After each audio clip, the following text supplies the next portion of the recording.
My name is Laura. Today is the 19th of December 2019, and I'm in Switzerland. I'm here to end my life in the most wonderful, peaceful way by just going to sleep with my loved ones around me. This is my own choice.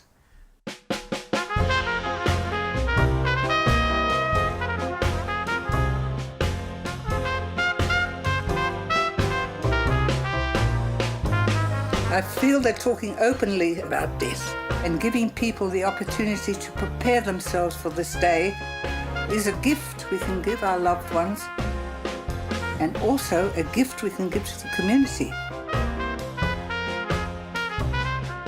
This needs to be made public, and the most effective way of making anything public nowadays is not to write a book, is to make a film. And I am very, very privileged to have a daughter and a granddaughter who are filmmakers. Therefore, I feel really almost obliged.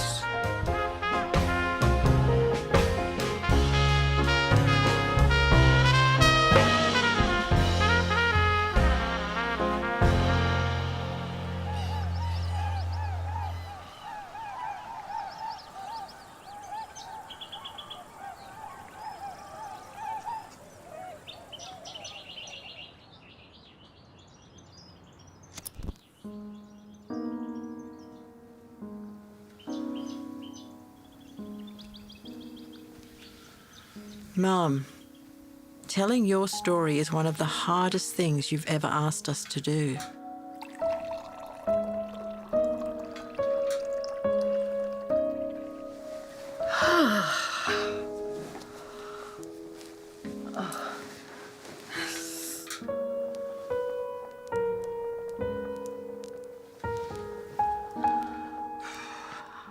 I think it started with that phone call. Grandma, when you called and asked me if I wanted to go on a river cruise with you in Europe, of course I said yes. So, tomorrow, I'm going to Amsterdam with my 87-year-old grandmother. As I'm a filmmaker, I thought I would document the entire process and make a home movie about my resilient, badass grandmother. Filming already. We get on a plane from Perth and we fly to Amsterdam, and we're going on a river cruise down to Vienna, where she's always wanted to go. I'm nervous for both of you. What about you? I'm trying to keep very calm and actually, I don't think I'm fully awake. You'd only ever been overseas once when I brought you here from South Africa 30 years ago, and I wasn't going to be there to watch out for you, so, I was really worried. But you wouldn't be cautioned. You were just so determined, like, get out of my way and let me go.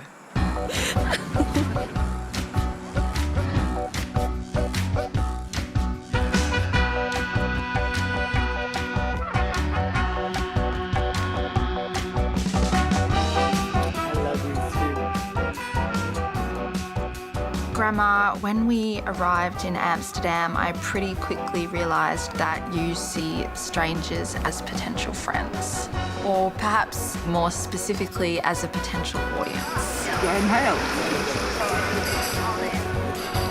The way you smoked that joint gave me a whole new level of respect for you.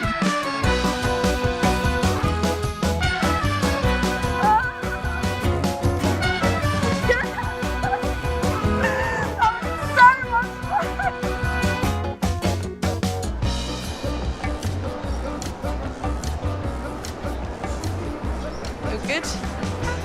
Little push. Oh, we're on our way to Vienna, Grandma. Oh my gosh.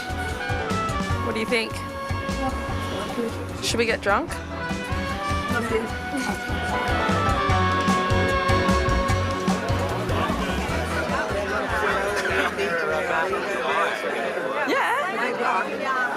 How many young people in this family? I don't want to hang out with young people. I want to hang out with you.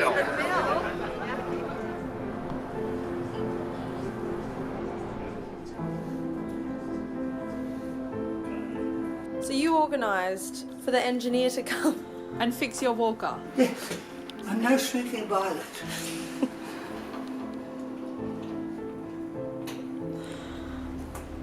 You chose this cruise because it would take you to Vienna, the city you'd always dreamed of. You signed up for every walking tour. You wanted to see and do everything.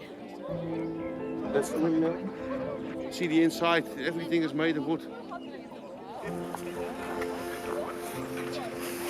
You're amazing. Did you know that?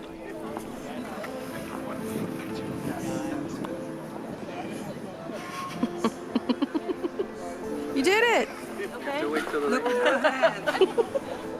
Gotcha!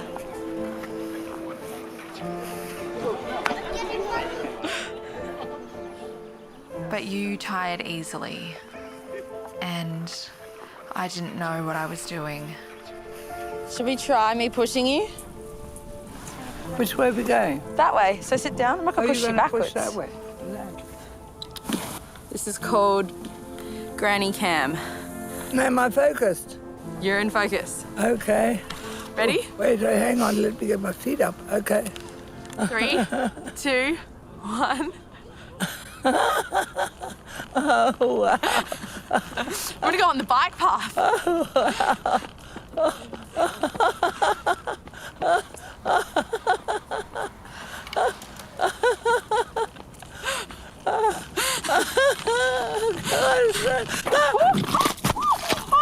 Oh my gosh! Are you okay? Are you? Oh my gosh! Oh my gosh! Help!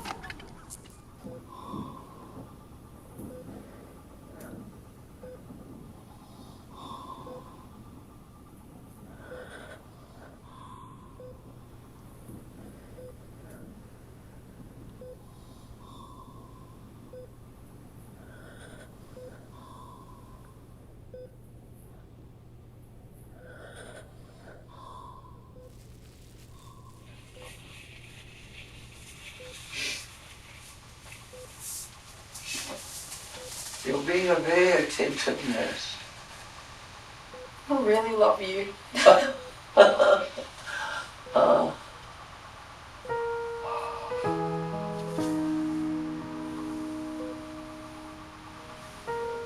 This one. And this one. Okay, you can open your eyes, please. Miraculously, you just had a mild concussion. But I will never forget the sight of your body flying off the front of that walker and landing headfirst into the cement. Welcome back.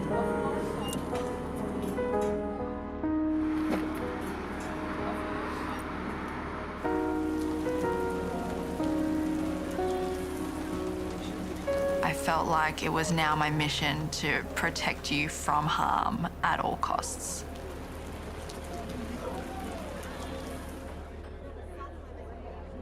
The funny thing was, as soon as everyone on the ship heard what had happened, you became a kind of celebrity.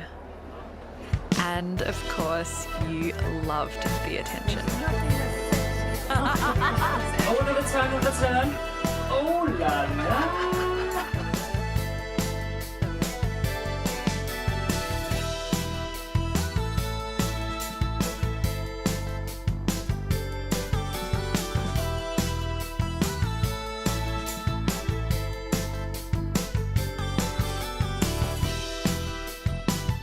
As the days went by, you and I became closer than ever. There was lots of hopping on and hopping off of buses, beautiful architecture and fun parties.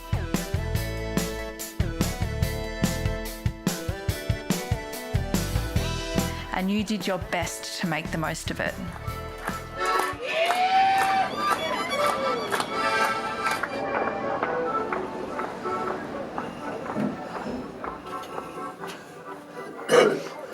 But I didn't realise that something serious was happening to you.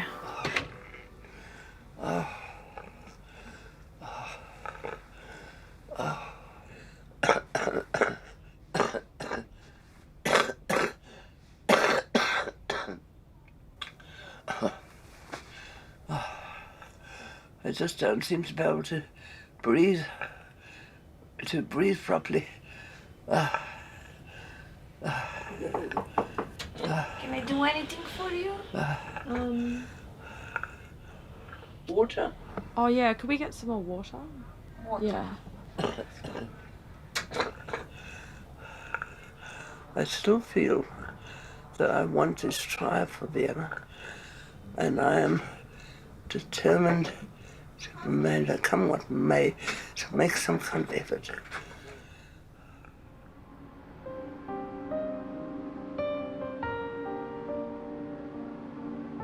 There was no doctor on the ship, and as we arrived in Vienna, the coughing got worse and worse.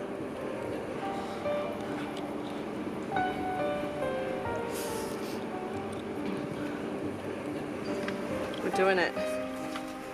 Taking Vienna by storm. This morning we will have as many of our landmarks as possible. Here on the left-hand side, if you can't see, 65 meter high. That means it has 15 little wagons. Huge building on the right-hand side. See a globe on top of it. You wouldn't believe. A house just built. Halfway along the bus trip, you were so worn out, you just fell asleep. Yeah, it broke my heart.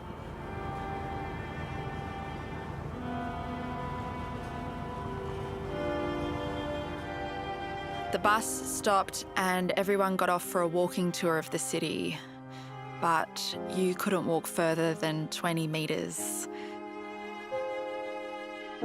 And the bus had stopped in the commercial area of Vienna, so all you saw of this magical city of classical music and beautiful architecture and art history was a kebab store and some pigeons. And you did everything in your power to make me feel like you were having a good time.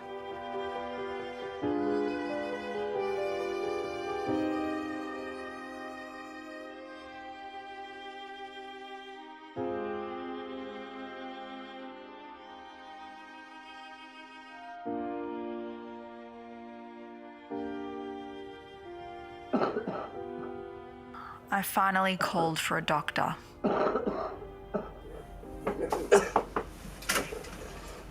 Hi, I'm Sam. Hello. Come in. What's your name? This is my grandmother, Laura. Can you sit up?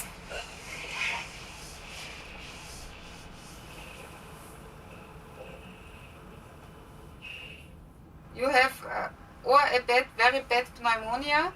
Is it life-threatening? Yes, I think it's serious. You should not continue your journey, okay? We have 3 days and then we go back to Australia. In 3 days you go back to Australia. Yeah. I don't think. I don't know, but I don't think. What do you mean? I don't think that she can go.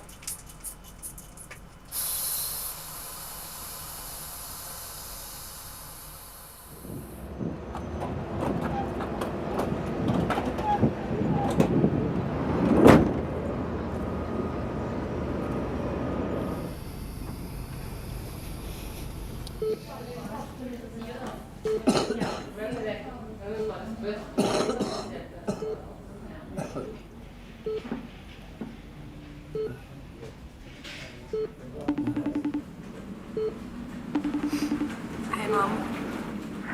Hi, sweetheart. How you doing? I just feel so responsible for all of this.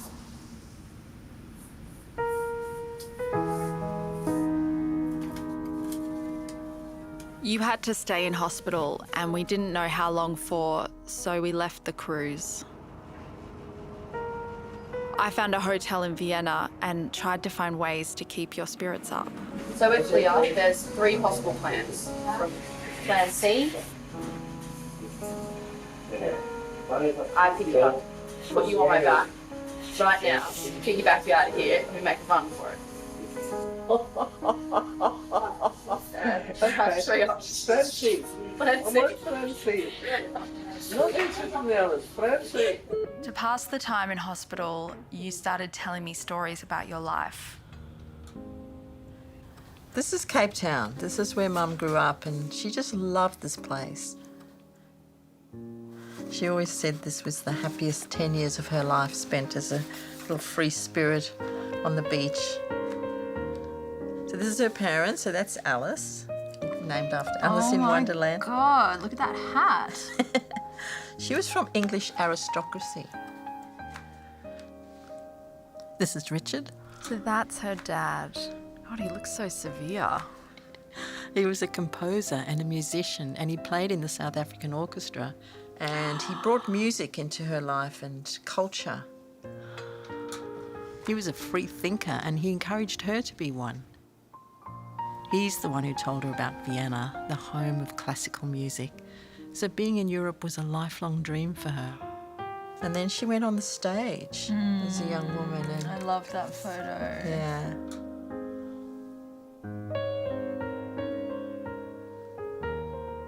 My dad was a filmmaker, so she always had cameras around her and often was the subject. When they got married, he even took a camera on their honeymoon. So you think she enjoyed being filmed? I do. She was certainly used to it, and she understood its power.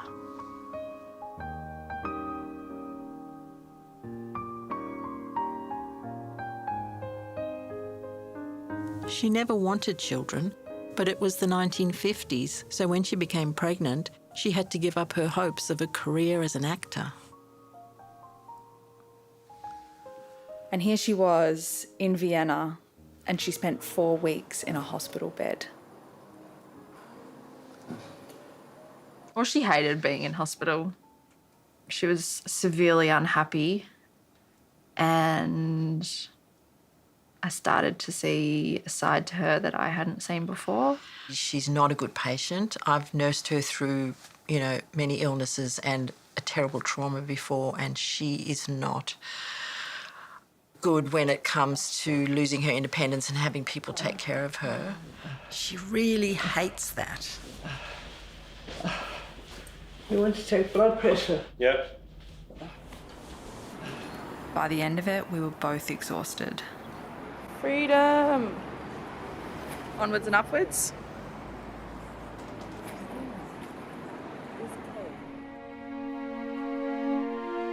Before we left, I tried really hard to make up for the disaster of the trip.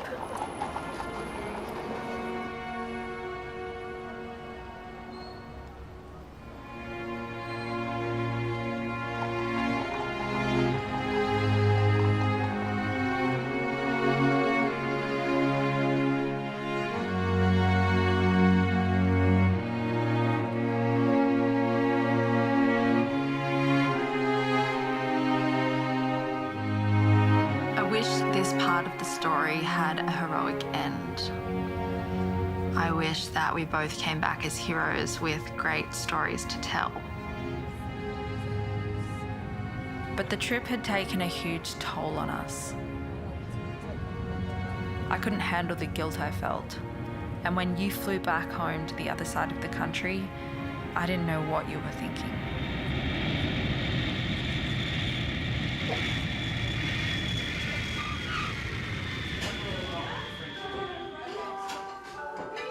Mum and I spent Christmas together with friends, but we both felt your absence. Annie, what are you doing? I'm doing embroidery, something for Grandma for Christmas, which is the Ferris wheel in Vienna. And here in this carriage, you can see I've put Grandma and I. There we are.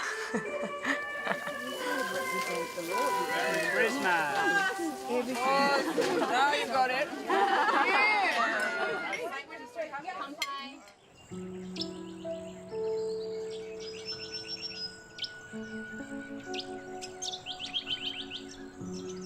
Okay, I'm rolling. When my mother came back from her trip to Europe, she had had pneumonia over there and was a very serious bout, and she had some transition happen to her where she suddenly felt very old.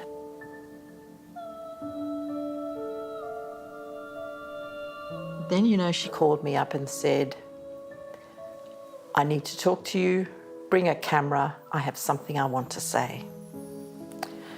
And that may seem like an odd thing for a parent to say, but I have already made a film about my mother when she was sexually assaulted in her house in South Africa in her 60s.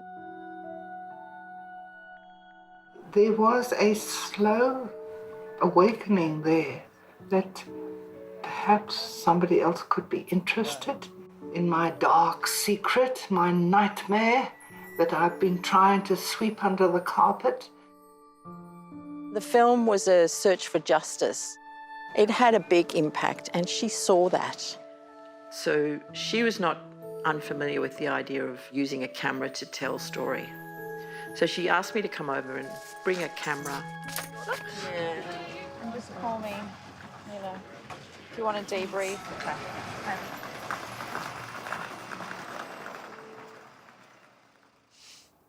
Mother-daughter relationships are never easy. But mine with my mum was, was particularly difficult, challenging. It could be cruel. You know, I, as a child, there were times when I was really quite scared, and I had to self-protect.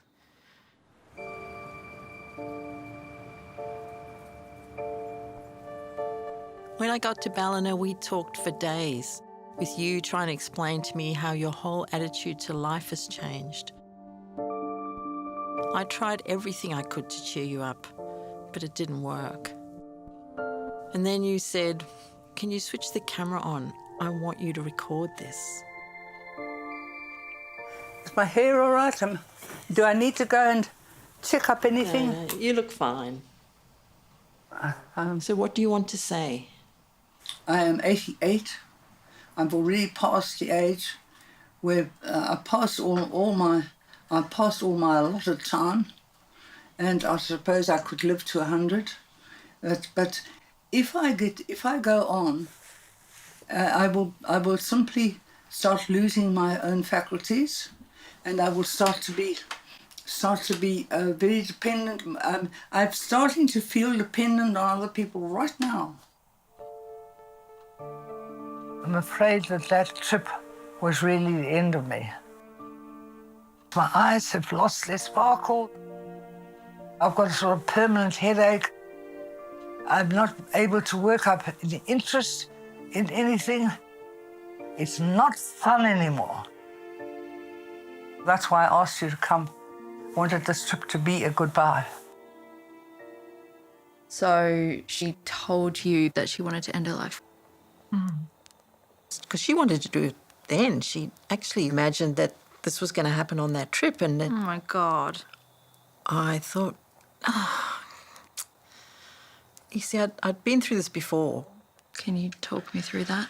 Yeah, when I was 14, she tried to kill herself. I had to walk her around the living room till the ambulance came, and I mean, as a 14-year-old, that was pretty terrifying, but I realised later, or perhaps my father said, it was a cry for help.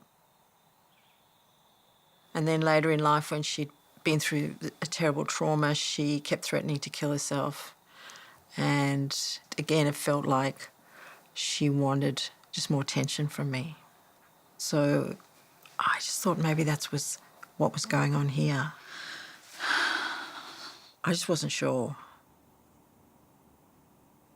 That isn't easy for me to just hear that. Do you want me to talk you out of it? No, I don't want you to talk me out of it. I definitely don't want you to even attempt that. She was very calm about it. You know, it wasn't like she was distressed. So when she showed me the pills, I mean,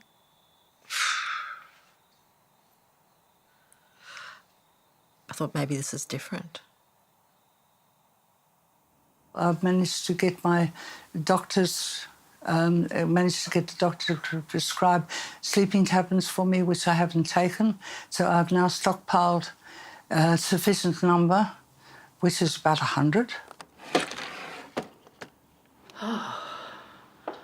I'm not sure what you want from me.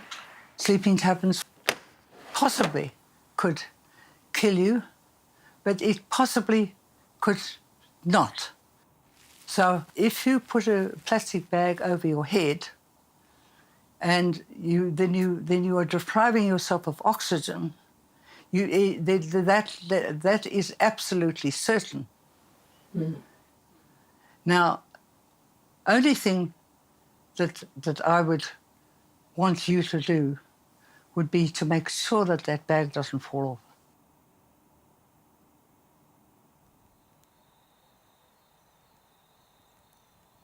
I'm sure I told her I love her plenty of times and that, you know, I want her to stay around and that I'd like her to live longer and those sorts of things. I just think her mind was already past that.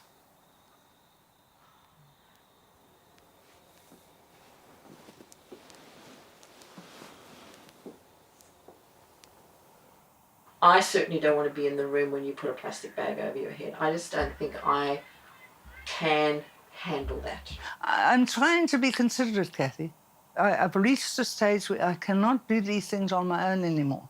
I really do need a teammate. Oh, can you just give us some more time, like 3 months or something like that? That would be the kindest thing to do. Mm-hmm. So you need about 3 months' notice? At least. So I couldn't do it on this trip. I thought my original intention was for you to come here and say goodbye and then do it. But that would be too much. I do need to tell Sam. Well, of course, Sam, but somehow or other we've got to get Sam to accept this.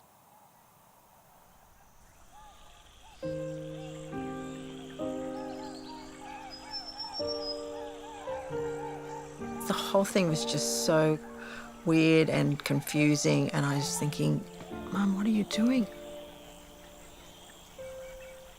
I don't know how I told you, but I just remember that was a really difficult conversation to have.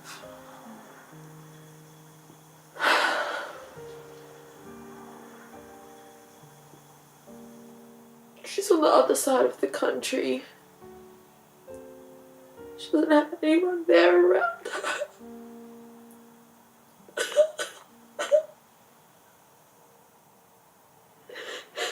I'm just so sad.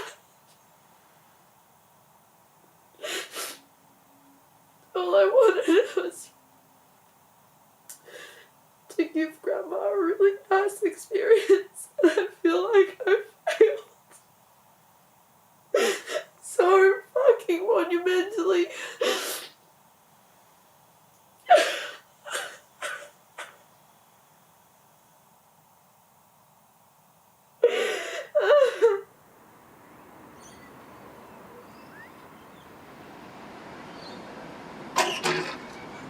You've not locked it. That's not locked. Oh, you just had to drop the case. Like that? No, here, lock it. Locked. I tried whatever I could to improve your quality of life. I bought you a new bed, an air conditioner, and cleaned up your flat, hoping if you were more comfortable, you would rediscover reasons to live longer. I also thought maybe you just need more fun in your life. So we arranged more outings.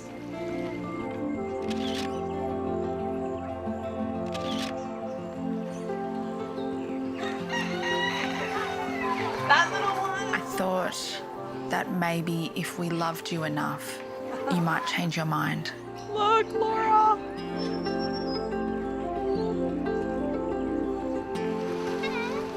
Hello. Are you out of breath? Feeding animals, the excitement of feeding animals. It's all that takes so much energy out of me. And then I'm exhausted.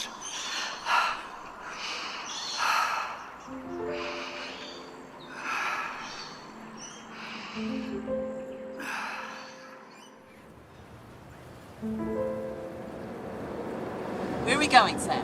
What's happening? We are on our way to Alison's house. What are you hoping to get out of today? The blood.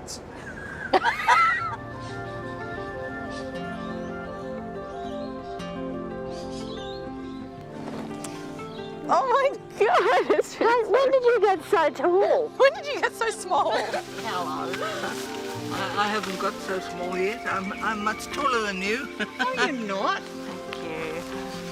Sorry we're late, but there was all kinds of variables happening, weren't there? None of it was my fault. Off-roading. None of it was your. I wouldn't believe that it would be your fault. I've been friends with Laura for about 20 years. When she first told me that she was going to end her life, I must say I felt really apprehensive about it. I thought maybe if I visited her more, or she got on a scooter and went for rides and we got an electric scooter, that might solve it. But that's not what she wanted to hear. I'm quite definite that I have reached a stage now where I don't see that sticking around I'm going to achieve anything more. I mean, old age does not get better. It's not like you can't mend like mending a fracture or curing a cold. It just gets worse. Very clear. I thought of throwing myself off something, and then I thought, no, I'm going to survive that. Well, that's what happens. There's one thing that I'm absolutely definite about, and listen to this. I do not want to go into a home. We hear you. We hear you. Okay, right. That's not going to happen. Yeah. All right.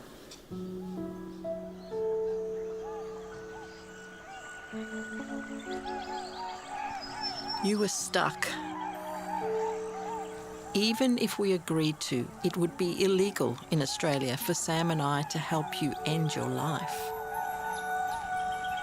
The new assisted dying laws being discussed in some states wouldn't help you because they apply to people who are terminally ill and you were healthy.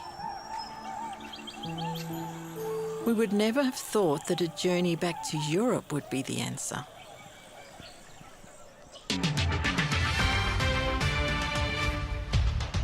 David Goodall is a long way from home. At the age of 104, he's travelled from Australia all the way to Switzerland, where it's legal to get help to suicide. At age 104, are you happy? I beg your pardon? Are you happy? No. No, I'm not happy. I want to die. Dr. Goodall is a long-time member of Exit International, a group which campaigns for voluntary euthanasia. At the airport in Basel is Dr. Philip Mitschke, the founder of Exit International. Switzerland is a very unique country. And whereas they were acknowledging, like most places, that suicide is not a crime, they went a little bit further to say that assisting a suicide is also not a crime unless it's provided for malicious or evil purpose. Foreigners can travel into this country and effectively take advantage of this Swiss law.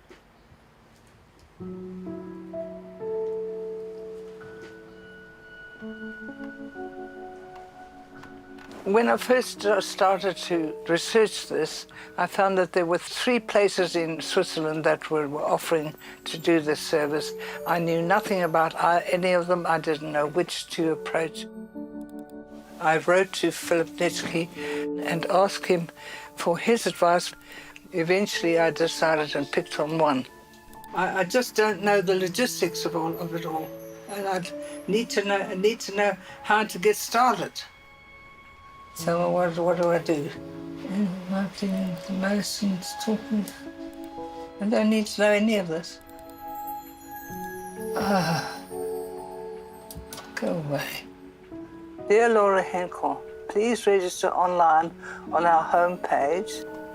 Wait a minute. I'm trying to get it backwards. What's happening here? Dear Kathy, this whole business of getting to Switzerland is stressful and cumbersome. The backwards and forwards of documents is so time-consuming. And I've got the email on. Tell me, how can I make this bigger so I can read better? Technology has made an idiot of me. Scrolling by itself without me touching a damn thing. I very often feel complete despair at being unable to, as they put it, simply follow the prompts. I've sent her a copy of my passport, my divorce agreement, plus the other document.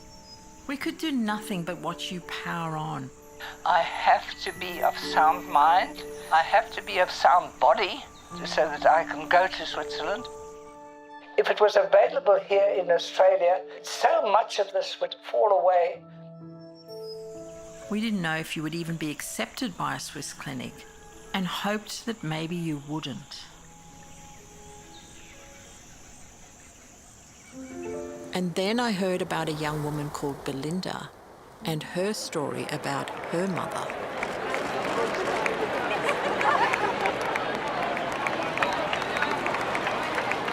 The Premier of Western Australia, Mark McGowan.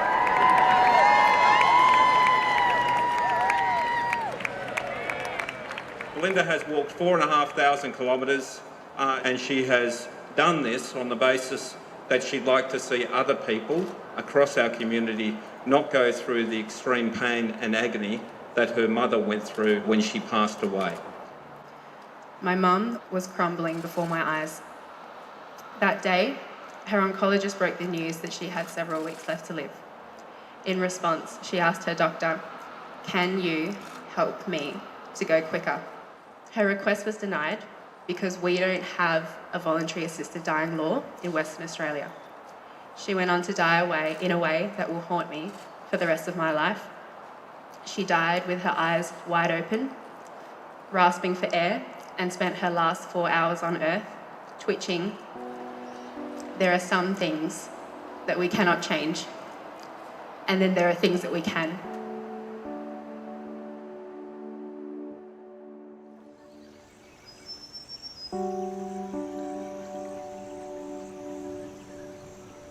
For the first time, I started thinking, what if you were to have a horrible, suffering death? I didn't want that for you, and I didn't want to remember you that way. This is when I started to see your radical idea in a whole new light.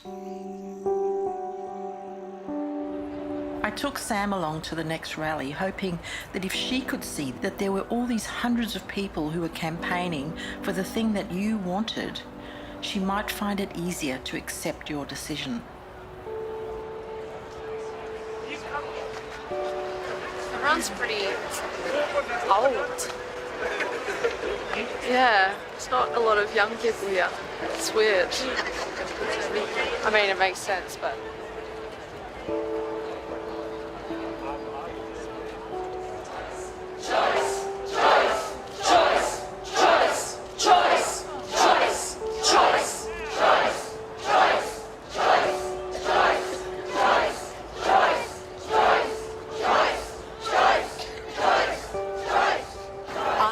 hope for a future where we can one day look back and say to each other, how did it take us so long?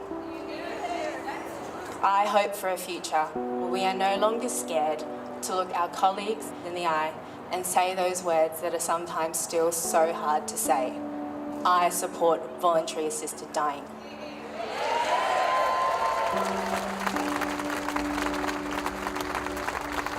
Thank you so much, Belinda. I felt for them, that they really just wanted the right to die without suffering. But I didn't want my grandma to die. There's no way that you can have me forever. There's no way. Right. It's got to happen. But you've got so much life left in you. I have to die. There's no way that I can avoid it. I can avoid it this year, but then next year or the year after, it's going to come. And I would rather face it now when I am compos mentis and prepared for it.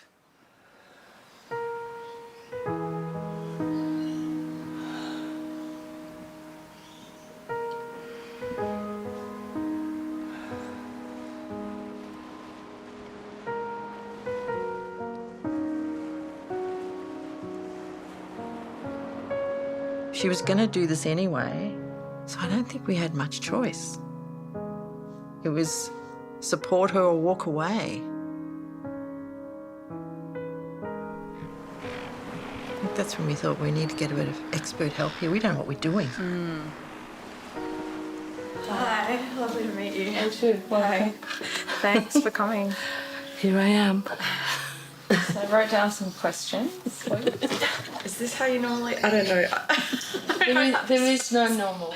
So I've been working with people for 25 years, people who are dying, families like you who are anticipating that experience coming, and families who suddenly have someone who's died.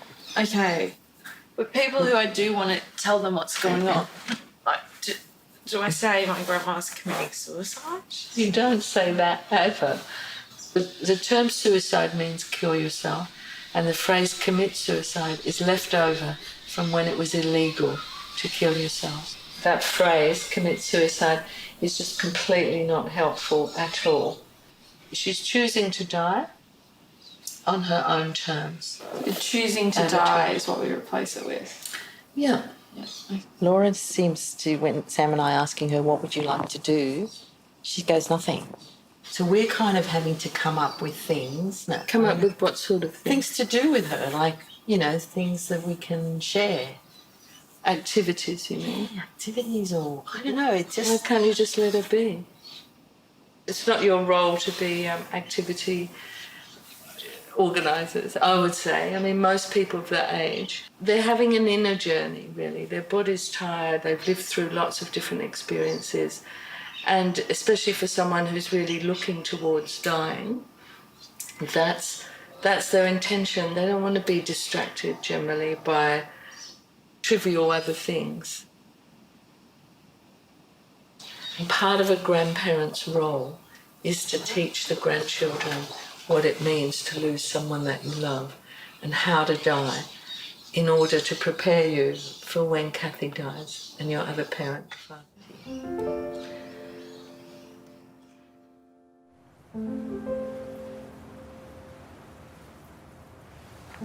Please confirm that you've received the documents and the payment of the deposit. Kind regards, Laura. Okay. Press send. High five. Press send. It took you 6 months to get your application for the Swiss clinic done, and now you wanted the world to know your reasons. And so you wrote your manifesto. Oh, come on, where's the races now? There it is. This is something I've written. Euthanasia for all. In quotes, an ideal for which I'm prepared to die. And the right to take responsibility for my life. Those are my headings. I'm not afraid to die, but frankly, I care very much how it will happen. Like most people, I shudder to think of the gruesome ways I could suffer in death. My mother had dementia and put herself to bed for 15 years. She had lost interest in everything and would cry bitterly that she wanted to die. If it happened to me, I wouldn't know anything about it. I have a horror of not knowing who my wonderful daughter or my clever granddaughter is. Before it happens, I would honestly rather die. The situation now is that friends, family, and even doctors are asking me, when am I going to move into a retirement home? Never. I've been independent all my life and view with utter dismay the prospect of being entirely dependent on someone else, no matter who that might be. Don't worry, come on. You can do it. Come on, puppy. Oh, we would have laughed as he rolled down the hill. Would have made great footage. I'm sure it would. I'll never forget Sam's face when I. That's the first thing I remember when I landed on my face all smashed up and everything. And I look up, and there's Sam's face, and I think, my God, poor kid. I have to help her. Yeah. I think she suffered emotionally far more than I did. Because I suffered physically. She didn't suffer physically, but she was devastated.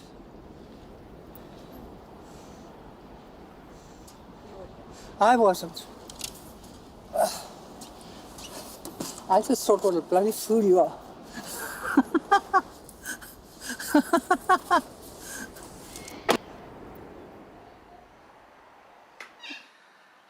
All right. Shutting up. It is something that I really need to say to Sam. And it is part of this film, and I have been avoiding saying it. Now, Sam, I love you very, very much. You know that, don't you? And I don't hold you responsible for anything. But from the moment that after I had that fall, everything went pear-shaped for me. I got pneumonia because I couldn't cope with the thing, and I couldn't cope with it being trapped. And in a lot of ways in Vienna, I behaved really badly.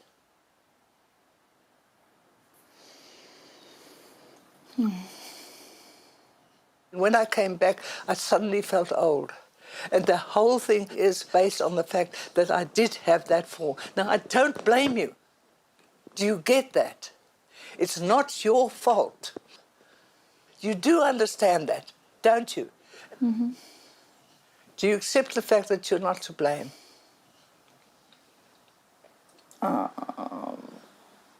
Maybe. I mean, you were there, you were instrumental, but you're not to blame.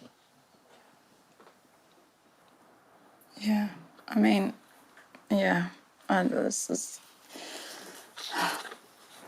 really hard. I'm just so sorry. But don't be, this is not what I want you to do. You see? I know. You don't have to be sorry. I just want you to forgive yourself.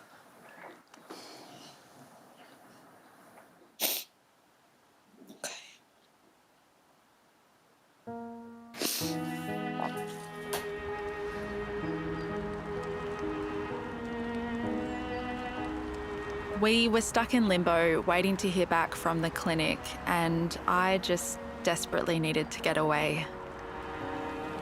So I found a job in Europe for 6 weeks. I wasn't even in Switzerland, but somehow it became my job to find out if your application had been approved. The official clinic, they don't have a phone number that we can find. Okay. I'm a millennial. I can work this out.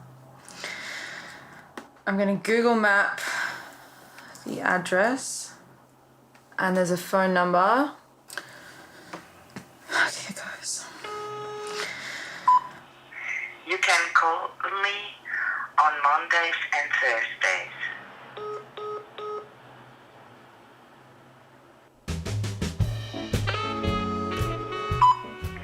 You can call me on Mondays and Thursdays. But it is Thursday. Okay, let me try without the 0. Sie hebben de telefoon beantwoord voor de klokjesdokter en voor dokter Prijsig in Bierbeck. I wonder if I can play it into Google Translate. Sie hebben de telefoon beantwoord voor de klokjesdokter en voor dokter Prijsig in Bierbeck. Fuck. This just should not be so fucking hard. This is insanity. Like, what if this takes so long that she develops dementia and then doesn't qualify anymore? This is my 4th attempt to call this number in Switzerland. Hello, is this Dr. Erica? No, I'm the secretary. My grandmother, Laura Henkel, has been communicating with Dr. Erica and with Life Circle since January. Henkel. Henkel? Henkel, yeah. Laura Henkel. Yeah. Okay. Darf einen Termin haben? Ja. So. Yeah. Okay. Good. So yes, she has the green light, and we can do an appointment in December. So it's the birth certificate. Hi, Sam.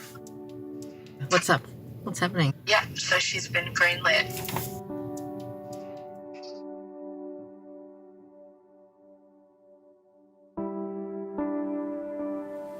This email came in the last few days.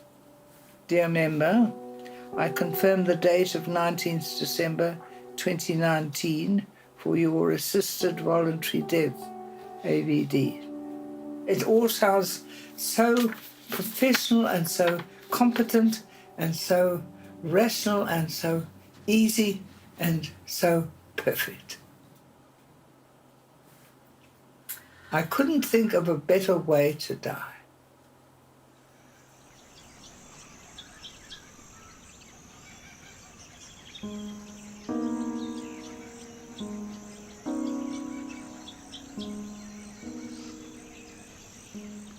It was completely surreal. I just remember looking at the calendar and going, I've got this many days until you die, Mum. Having the date confirmed definitely made it real, and I think that's when the grieving started. The medical professionals, they should be talking about saving people from suffering. Within weeks of getting the green light, you were telling all your friends about it. I think it's a tough journey, and I wish you... It is a tough journey, and it's always a tough journey when you go against a convention. My biggest anger about this is why you have to go to bloody Switzerland, drag everybody with you, all the cost, expense and hassle. It's drives me nuts. It's not ideal. It's not a good thing. It is absolutely ridiculous. That's why I feel I must make a film. Yeah. I want to make a film about the subject. Now, I am blessed. I am privileged. I have two good filmmakers in my family. Yeah. I feel almost obliged to use it. Yeah. Okay, good on you. Good on you. Because and not only.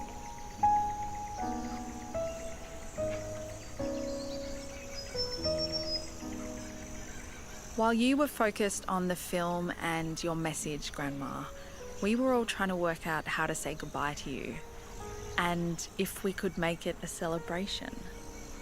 I thought that maybe she would love to have a farewell party, and I thought the best thing I could offer was to hold it here at my house. She loves it here. She loves Terry, my partner who built the house. Oh, come and give me a big hug. Nice to see you. I just thought this would be a fitting end to this wonderful friend's life. Laura, yeah, we're here to talk about and plan your celebration. Right. This is what we're having instead of a funeral, right? Yes. So at a funeral, it's like you write this beautiful speech that you share about the person who's passed and they don't get to hear it. So this is an opportunity for us to say it to you. I just had an idea. Oh, good. We dress you up like Santa Claus. We'll back you on a throne, and we have a row of people all waiting to come in and say goodbye to us.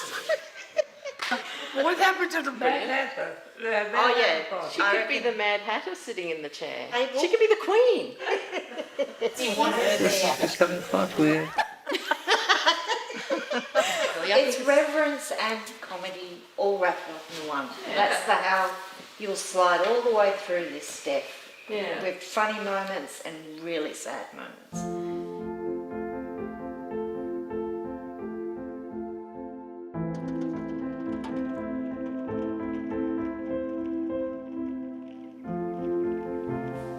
What do you think about all that? Does that sound good?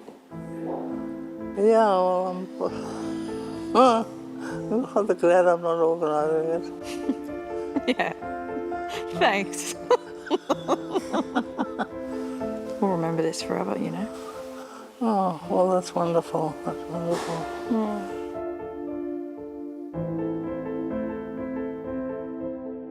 Before the party, I wanted to find something that we could do together. You always spoke about your time on the stage with such passion, but I'd never seen you perform. So I arranged a theatre for a private performance.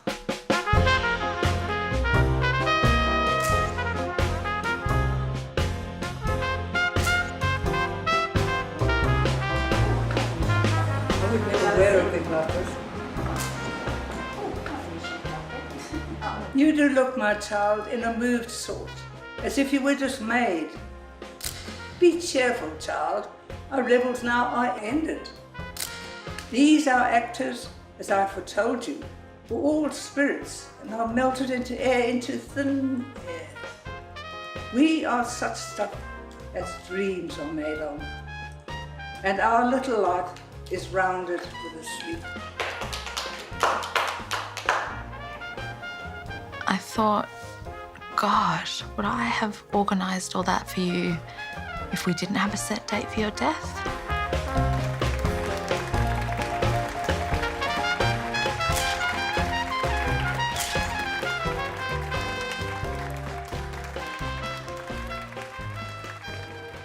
There was one other thing that I wanted to do for her. So when Mum was packing up her things when she knew she was going to be leaving, she found this score. So her father was not only a player and a conductor in the orchestra, he was a composer as well. And he wrote a piece of music for her called Kubla Khan. Wow. He left it to her, but it never had seen the light of day. So I began working on a secret project. You know, when you know someone's dying, you want to do all those things that you'd really like to do for them. And we had that chance to do that because we know the date. She has no idea that this is happening.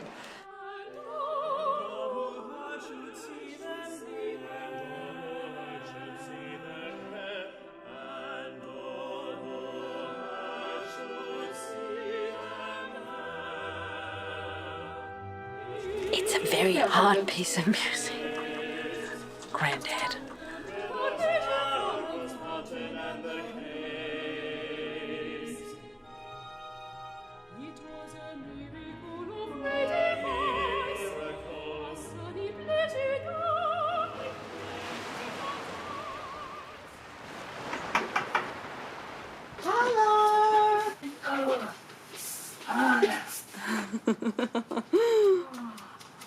I think we might have dug something up that might be your bucket list. What? A thing called Kubla Khan. Oh, Kathy. Oh, my God. I must be meandering with our emotions through wood and dale, the sacred river ran. Then reach the caverns measureless to man, and sank into but to a lifeless ocean. A stately pleasure dome, a stately pleasure dome.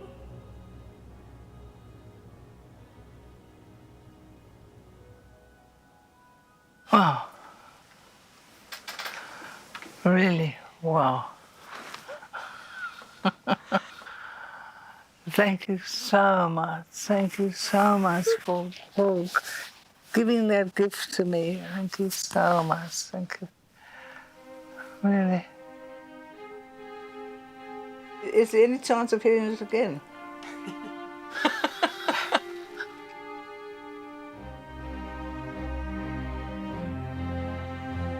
There is nothing more valuable than the love of your children. Really. If you've got that, you've got everything.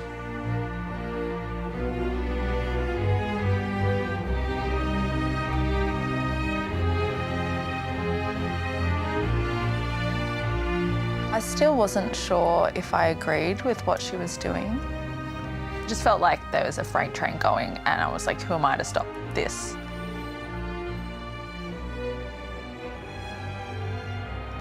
Do you want to talk about if you changed your mind?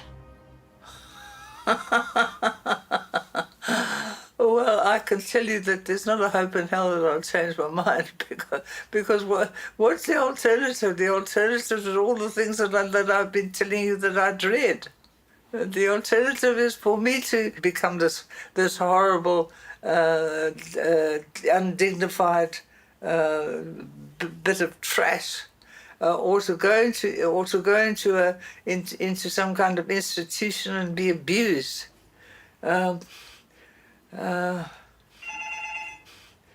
Leave it. There were so many things to plan and organise. At the last minute, your application was transferred to a related clinic in Switzerland called Pegasus, who were more open to us filming. And we had to pack up your 90 years of life. So, we're going through clothes. Okay, that's all the pants. Yes, that's one. Marie Kondo, say thank you. Oh, thank you. Bye-bye. Bye-bye. Going? Just getting some books together to take to the party. Grandma, I've taken a quarter of your books, so when I see you next, you'll be arriving in Wonderland. It's weird to see the books walking out the door like this. I have to let everything go. Every belly thing.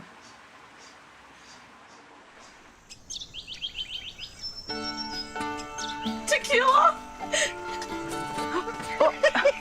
I can't believe the crazy lead up to this party. Thank God Sam was here to help me. We've been running around like mad things, doing those last little bits. And luckily I got time to rush in and get something nice on. I don't want to offend you guys.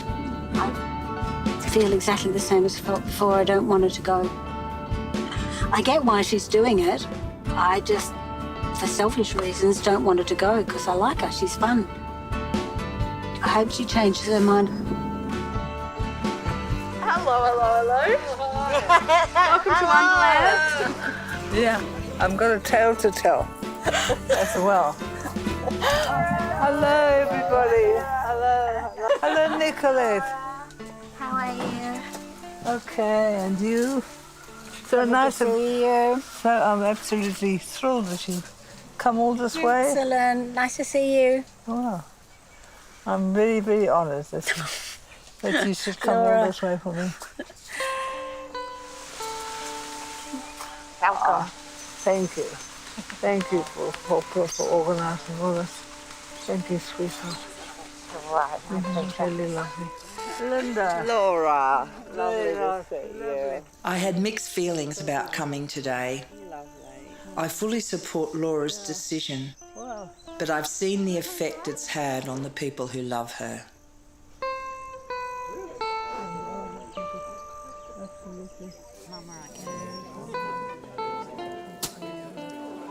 You are cordially invited to a Mad Hatter's tea party. Oh, wow. Oh, wow. You know, in the real Mad Hatter's tea party, they didn't have any food.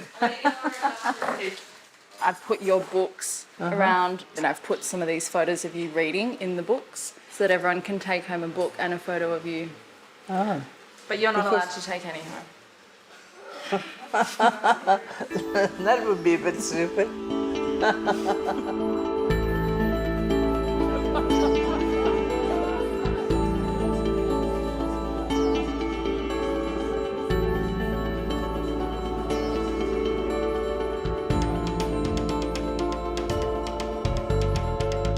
Walrus and the carpenter were walking close at hand.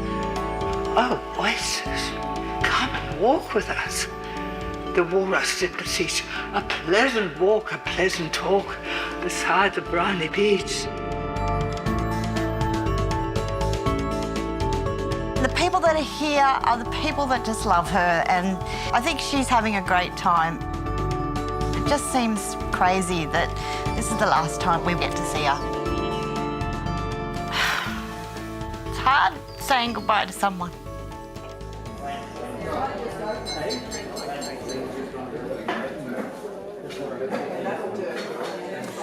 Dear Mum, you've been the constant in my life, all my life, and I cannot imagine yet what life will be like without you in it. Every Sunday morning I walk around the lake beside my home in Perth and we talk on the phone. This has become a ritual that's part of me now, and I intend to keep it. You have agreed that if when you get to the other side, you have the choice to return to Earth as something, you're going to come back as a swan. So I'm having a bench put beside the lake with your name on it, and I'll go there every Sunday and talk to you and look for the black swans, which I'm sure will come and be with me. And so we will continue our connection and conversations until I leave this place. I will miss you and love you forever. And I'm proud of the fact that you are no shrinking violet.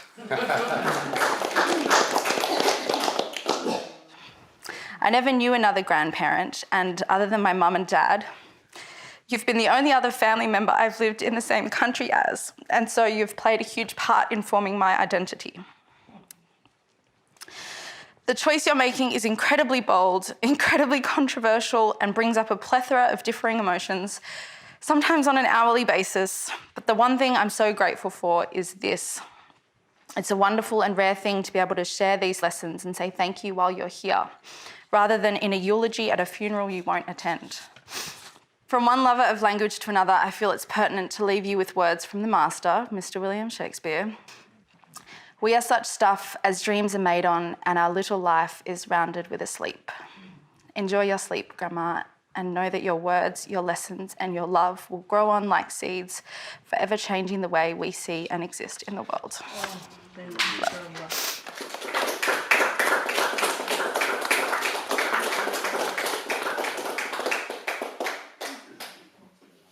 I think you all know the reason for what I'm doing here. I've had a good innings. Not everyone gets to be still around at 90.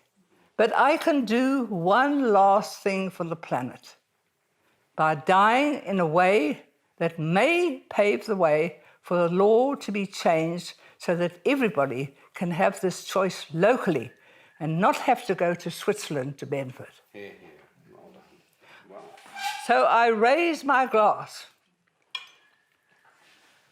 to my two highly inspirational partners who will carry on imaginatively after I've gone. And I'll say goodbye with love to you all, for the words that Nelson Mandela said, "This is a cause for which I am prepared to die."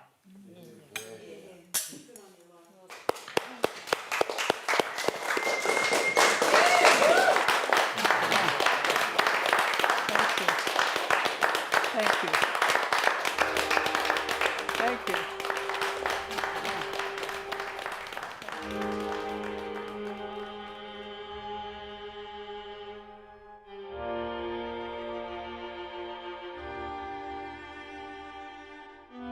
Last night, Western Australia became the second state in the country to introduce a voluntary assisted dying bill.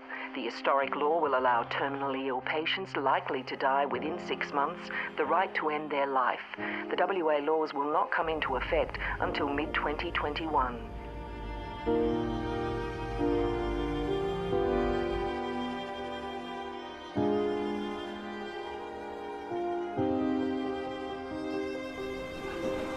Recognise you straight away. Hello. Hello. Yes, we've made it. Oh, that's Penny. Penny, the dog. Penny, Penny.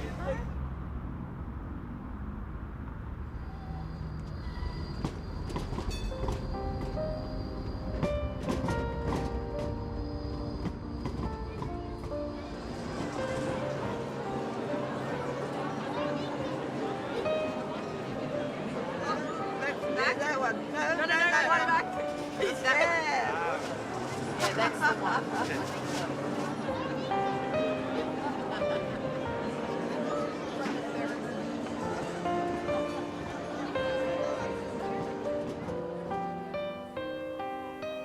Did you buy a return ticket? We had to. We had to, didn't we? Yeah, we had to. When you contacted us, we were really pleased that you were going to do a film about Laura, particularly given your manifesto. yeah, Because really. you're basically coming in here to say it's every rational person's right and it's your right and it's rational suicide. And this is extremely controversial in countries like Australia. Yes. It's been polled in the Netherlands recently, this particular issue about rational suicide, and they're looking at legislation where every person over the age of 70 will be given the drugs if you want them. No reason needed. And you can keep it for when you need it? Yes. Then I could live a little longer? Yes, and people live longer because they stop worrying. They've got it in the cupboard. If they want to, they go to the cupboard, open the cupboard, and they can die. And that actually helps people live longer. That's what I want, because if I had that, if I've given the pill and it's there in my drawer, and I could make my own decision, I could live probably another 5 years, maybe even another 10 years. Such a good idea. This makes me incredibly sad that if this did exist in Australia, this pill in the cupboard, you would stay longer. Of course I would.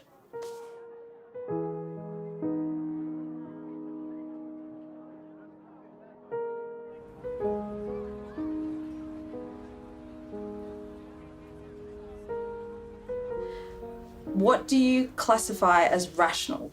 The person who knows what they're doing. And it's generally accepted if you're a functioning person in society, you have mental capacity. Yeah. But then, of course, when it comes to making the biggest decision of all, I want to die, can I die? People say, well, maybe they've got some sort of mental disease we haven't diagnosed. In fact, some argue that anyone who wants to die must be mentally sick and it just hasn't been established. Currently in Switzerland, you have to be of sound mind, but a doctor can do it. And all you have to do is to talk to Dr. Christian tonight, and he will tell you straight away whether he thinks you're of sound mind or not. Hello. Hello, good evening. Dr. Christian Weber. Right. I'm one of the doctors to see you ahead of your appointment on Thursday. Right. Okay. I told you that I'm coming today? Oh, yes. Oh, yes. Okay, great. You are greatly expected. Great expectations. Ah, okay. So you sent your whole documentation to Basel. Mm-hmm. But you still decided finally to put an end to your life. Yes, yes. Yes, I have a lot of reasons which I feel are very valid reasons. This is a form finally to make the prescription of the drug. Right. Okay. Have you ever underwent general anesthesia in your lifetime? Yes, many times. Okay. So it will be on Thursday exactly the same, like general anesthesia. So I have no fear of it. With a huge difference, with general anesthesia, finally, you're waking up again after the procedure. I'm not going to do that. This time, you will not wake up. Right. How long until she dies? So she will lose consciousness in 15 or 30 seconds, and death, very probably inside 2 minutes or 3 minutes. No pain, no suffering. Absolutely no pain after opening the clamp. That's so fast. Yeah, she will die so quickly. I have to put you on IV line. Yeah, he's going to have problems finding my veins. My main profession is anesthesiologist. I'm doing nothing else the whole day than looking for veins. I know. Therefore, I'm not married, because most men are saying, oh, you have beautiful eyes. And anesthesiologists are saying, oh, you have beautiful veins. This is not really a compliment, and for that reason, I'm not married, you see. This is not how I thought the doctor's visit would go. Me too. Why? Doctors are usually in such a hurry that they haven't got time to get to know their patients. I'm not a religious guy, but nevertheless, I always said when the Lord made the time, he made plenty of it. You have to undersign a couple of documents. What sort of documents? Essentially, what should happen with your corpse after you died. Do I have to say I'm suffering? No. I'm not prepared to say that I am suffering and I'm ill and all the rest. No, if you're not ill, if you're not suffering, don't say it. Suicide is considered, in legal terms, as an unnatural death. And in that case, we have to call finally the police, just to make sure that this was not murder, manslaughter, or anything else. Right. And you will see that 2 policemen entering in with their weapons, with uniforms, and they will say, okay, great, you're absolutely damned right, there's a dead woman lying in the bed.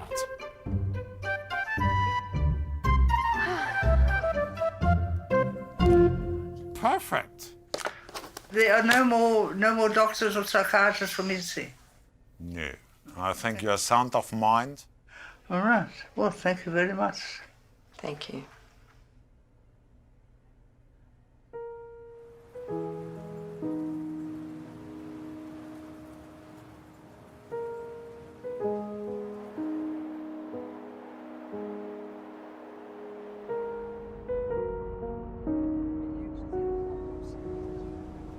Finally made it, eh? Good. Sorry, you look exactly as I imagined you. You're kidding.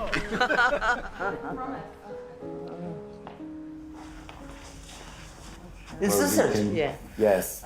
This is the bed where you can lie on Right. to have the Naked, infusion. if I want to. You decide. You come in here, you lie on the bed, we set the drip with saline. And then when you say, Rudy, it's time for me to go, Yeah. then we put the medication into the saline. Right. And then you open the drip, and then you fall asleep. If I suddenly decide here that I want to change my mind, can I come back tomorrow? Absolutely. You say yes? Look. I didn't expect that. It is really up to you to decide if you want to go or not. Up to the last moment when you open that wheel, you can say, oh, today is not my day. You know, I want to get out. This is not something you can do like an industrial process, you know. Everybody has their own wishes. All right, and it's nice if you can accommodate that, you know. All right, really, That's the way it should be. You feel comfortable in this place? Okay. Yes, I feel quite comfortable here. Yeah. No, we can do that. That's no problem. So when somebody has to read something.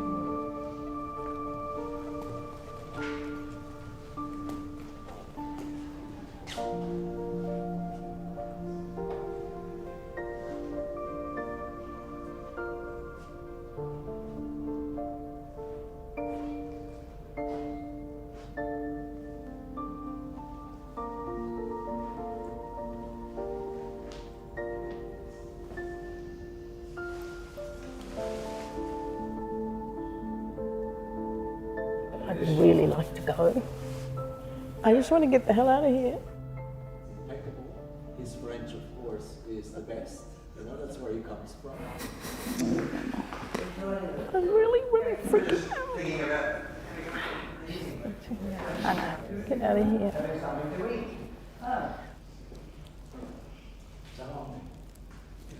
Now let's go get some food, shall we? Some real food. You can't live with this.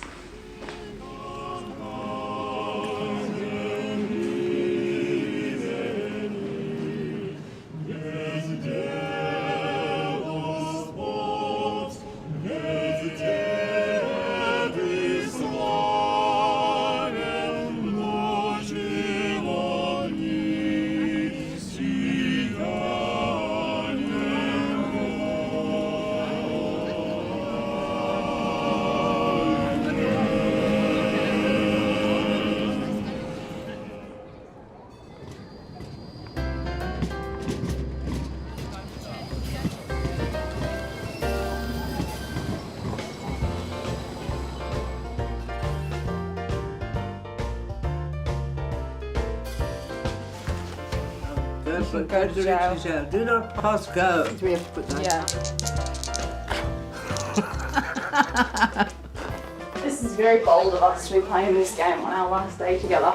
This game destroys families. 3, 4, 5, 6, 7. That would be $25 for me, please, Grandma. Can I pay you later? No. What, in 24 hours? That's not fair. All debts must be paid today, I'm afraid.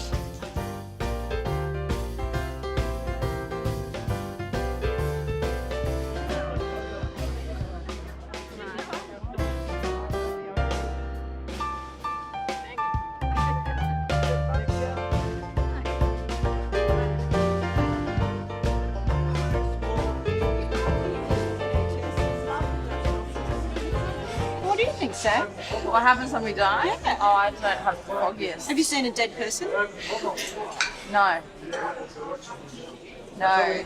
Tomorrow will be my first. Well, you want us all to be in tears? Oh, no. No. Do not weep for me when I am dead. So, no weeping? What mood are you after? Fun. Humour. Fun and humour. Is that going to be hard? You won't burst into tears. I don't want that, but I just think like fun and laughter, we can do our best. We can do our best. I'm not going to cry. But I don't, it won't worry me all that much if you want to cry. But you don't have to cry to impress me.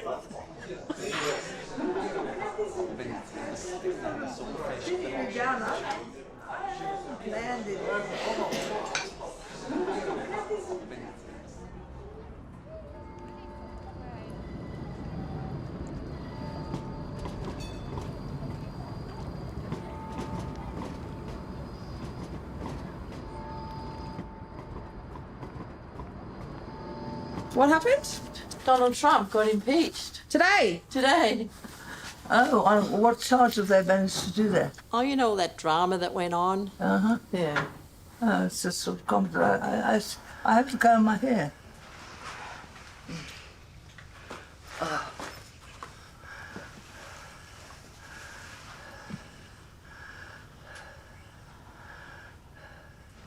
Oh, yes.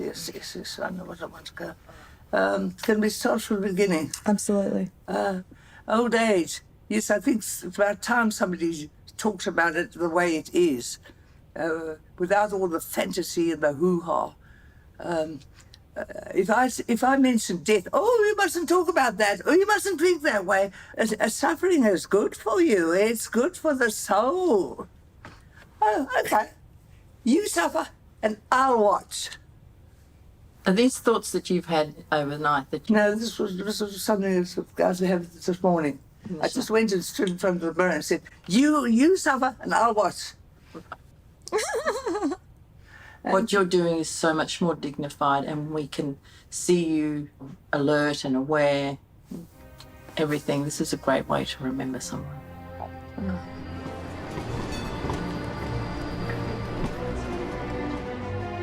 My name is Laura. Today is the 19th of December 2019, and I'm in Switzerland.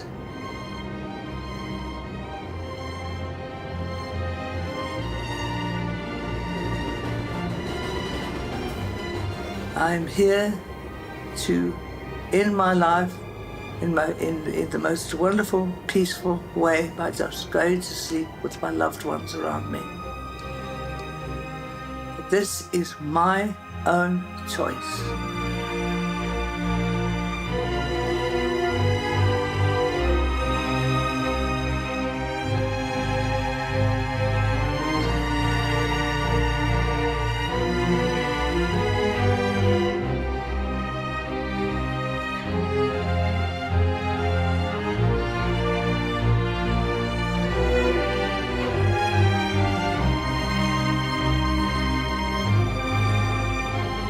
Now your destination is on the left. Oh, here we are.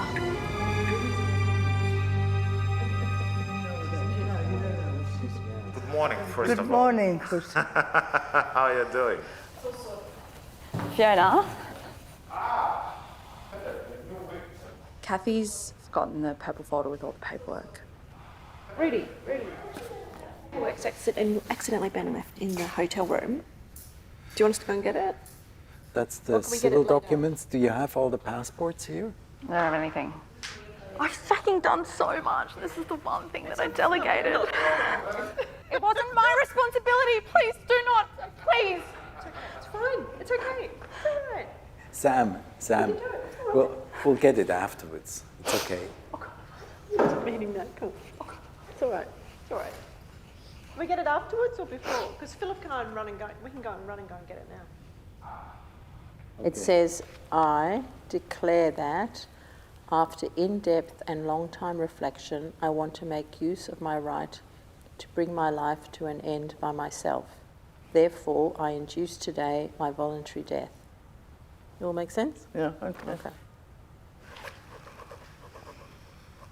My signature's getting worse. Starting to deteriorate.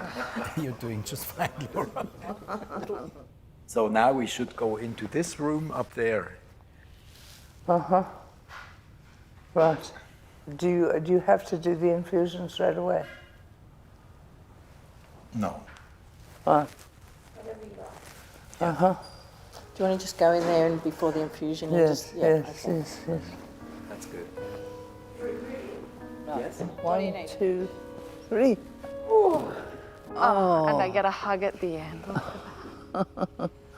Oh, lovely.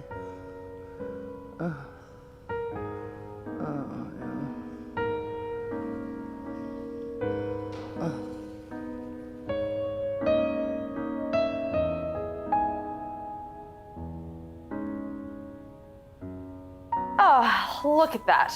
Do you think you're going to want this? How warm are you feeling? Let's take it off. Bye-bye glasses. Can you give us a little bit of time before you... Sure.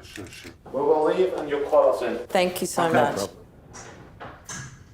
Okay. DJ Sam.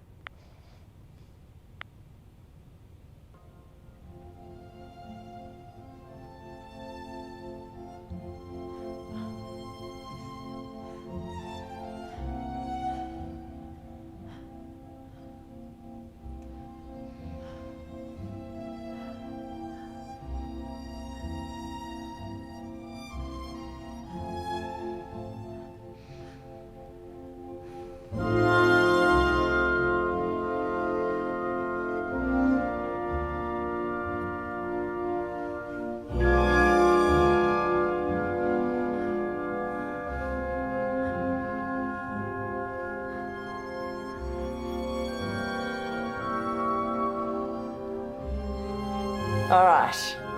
Champagne in bed.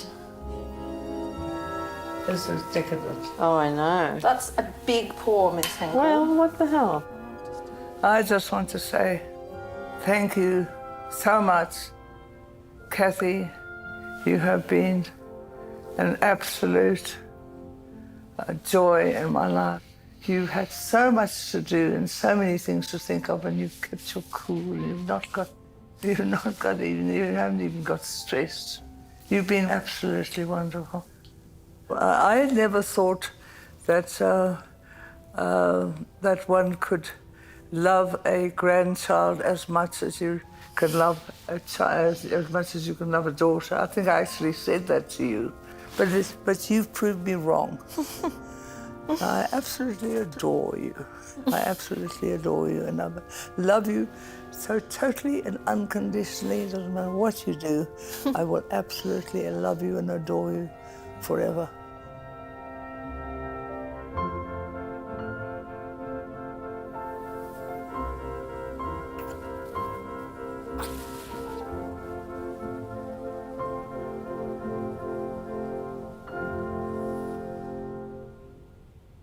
Absolutely beautiful. So simple and just so beautiful. Your farewell post has had 399 shares. That's amazing. Safe travels, Laura. You're a pioneer and a thought leader. And they're just all so thanking you for your strength, your compassion, your activism. I'll keep fighting for a better world as long as I can. I think that's resonating. And there's just hundreds of these. I've written many, many times, and if I've got one share, I'm lucky. And if I get about 10 likes, I'm lucky. Now, I think I must die more often.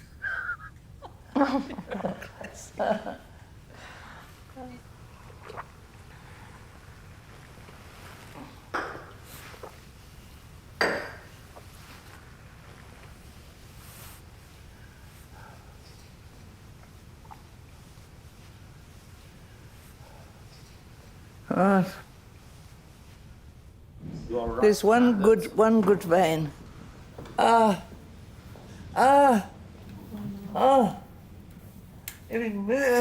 time you move it, it's. Everything is fine.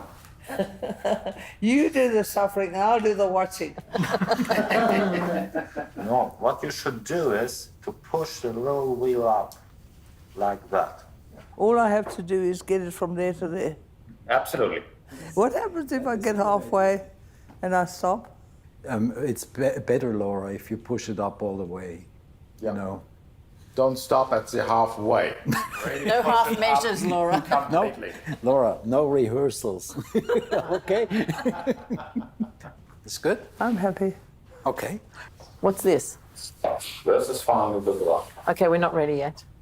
Sorry. We're not quite ready yet. Okay. If that's okay. I'm not. Second line. Oh. I wish I'd met you before. Me too.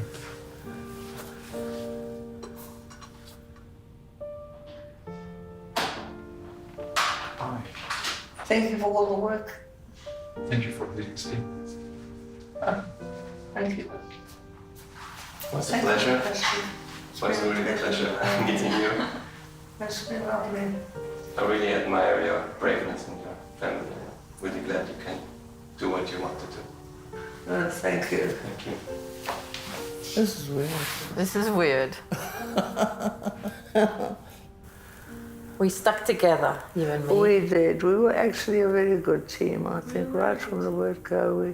You, as a child, loved me very much, and I loved you immensely. If you hadn't come around, I probably would have been gone long ago, because life was not worth living.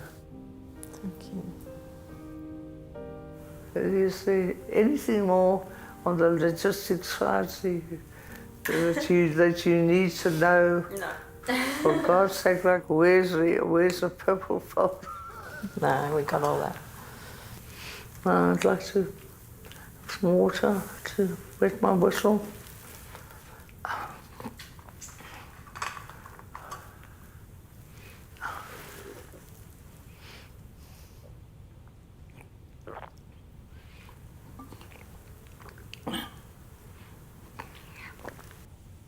What is the time?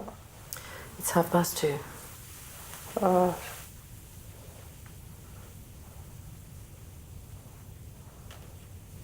Probably time to go.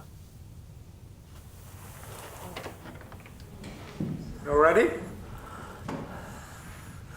Okay. Love you so much. Yeah. Love you so much. Okay.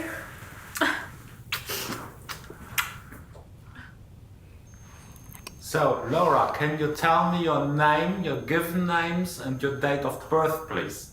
Laura Catherine Henkel. Okay. My date of birth is 1st of November 1929. Okay. Can you tell me why you're here today? I'm here to die. Okay. I put you an IV line on the left hand and I explained you the mechanism. Can you tell me what will happen if you're pushing the little wheel up? Well, I will die. Okay. If this is really your wish, you can now push the little wheel. All right. I love you. Love you, Mum. Love you, Mum. You're amazing. I love you so much. And please, please, boss, get your following and do what you can. The world needs you. Okay. Okay. Love you. Okay, here we go. Love you so much.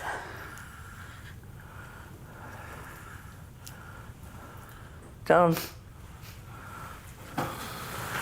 Love you, Mum. Love you.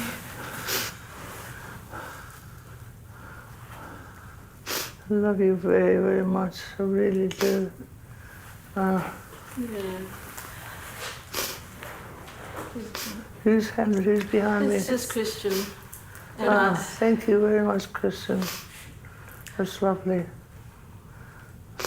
We love you. Good journey.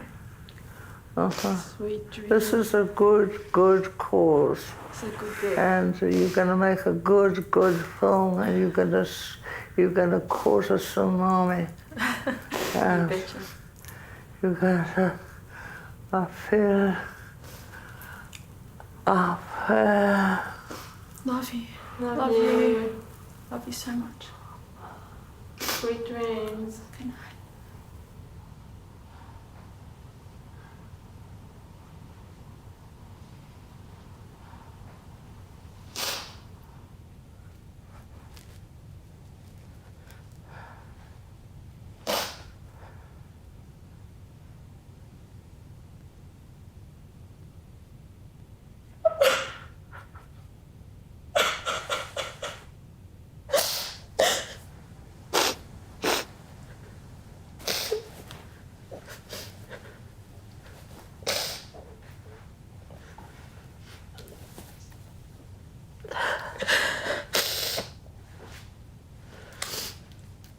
She did it. She got what she wanted. She did it. She did it her way. So proud of you. Oh, amazing person. Can we close our mouth? No. Oh.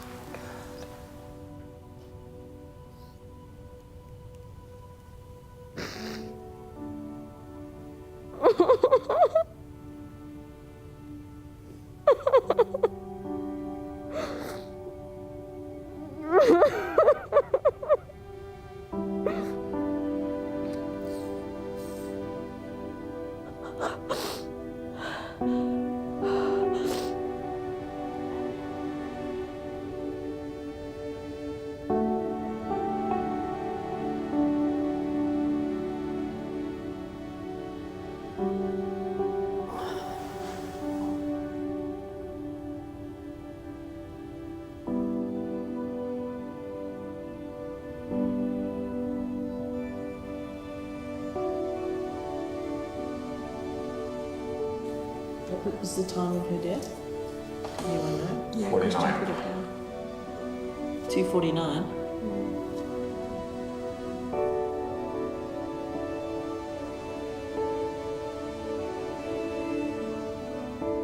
It's not really you anymore, is it? Something much bigger now.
Mum, after you died, everything just went really quiet. And it remained quiet for days afterwards.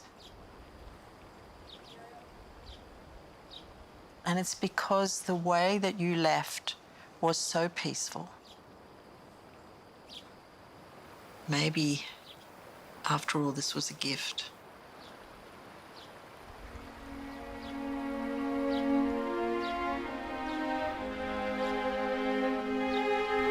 Grandma, it's still hard for me to understand or make peace with what you did. But I can make peace with the role that I played in it. You knew you were loved. We have some stunning memories. And you didn't die alone. So, as hard as it was, I'd do it all again.